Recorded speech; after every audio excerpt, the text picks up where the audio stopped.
সংখ্যাগুরু বনাম সংখ্যালঘু রাজনীতির ব্যারিকেড ভেঙে দিতে চাইছে বামফ্রন্ট। যুক্তি খুব স্পষ্ট। দেশে তো বটেই, এ রাজ্যেও সংখ্যাগুরু আসলে খেটে খাওয়া মানুষ, শ্রমিক, কৃষক, গরিব, অভাবী মানুষ, যারা দুবেলা দুমুঠো অন্ন জোটাতেই দিন গুজরান করেন।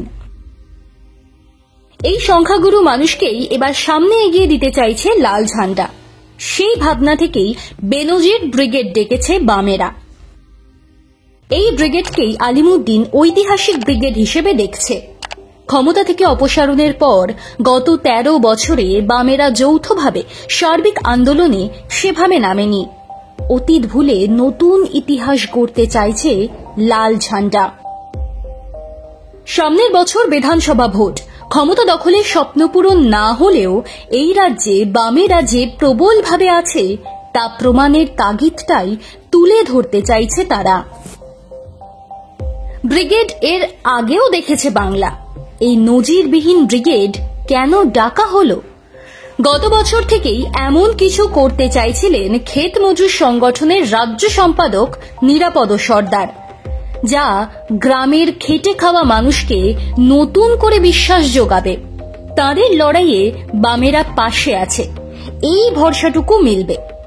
নিরাপদ যে কারণে ক্ষেত মজুরদের নিয়ে ব্রিগেড করতে চেয়েছিলেন, কিন্তু তাতে সারা ফেলা জমায়েত হবে কিনা কিছুটা দ্বন্দ্ব ছিল। ব্রিগেডের বদলে হয়তো শহীদ মিনারে সভা করতে হতো। জমায়েত দ্বিধা কাটাতেই শ্রমিক সংগঠন সিটু ও কৃষক সভাকে এক মঞ্চে আসার আহ্বান জানানো হয়। জুড়ে ফেলা হয় বস্তি ইউনিয়নকেও। কেন এমন নজিরবিহীন ব্রিগেডের ভাবনা এলো? নিরাপদ সর্দারের ব্যাখ্যা, মানুষ আবার লাল ঝান্ডার আস্ফালন দেখতে চাইছিলেন। এটা অনুভব করেই সিপিআইএম এর রাজ্য কমিটির কাছে যৌথ ব্রিগেডের পরামর্শ দেন। সিটু ও কৃষক সভার নেতারাও সায় দিয়েছিলেন তাতে। অনাদি সাহু, অমল হালদারের মতো নেতারাও এগিয়ে এসেছেন। তাতেই ঐতিহাসিক ব্রিগেডের সাফল্য নিয়ে যাবতীয় সন্দেহ কেটে যায় নিরাপদ সহ সিপিআইএম এর নেতৃবৃন্দের। ২০ এপ্রিল বিকেল ৩টায় ডাকা হয়েছে ব্রিগেড। তীব্র গরমে সারা বাংলার মানুষ ওই দিন স্বতঃস্ফূর্তভাবে ব্রিগেডমুখী হবে, এই বিশ্বাস রয়েছে আলিমুদ্দিনের। এই বেনজির ব্রিগেডে কত মানুষের জমায়েত হতে পারে? বামেদের বিশ্বাস সংখ্যাটা ৯ লাখ হতে পারে। আরো ভালো করে বললে, বামেদের ৪টে সংগঠনের হাত ধরে বিপুল মানুষ ওই দিন ব্রিগেড ভরাবেন।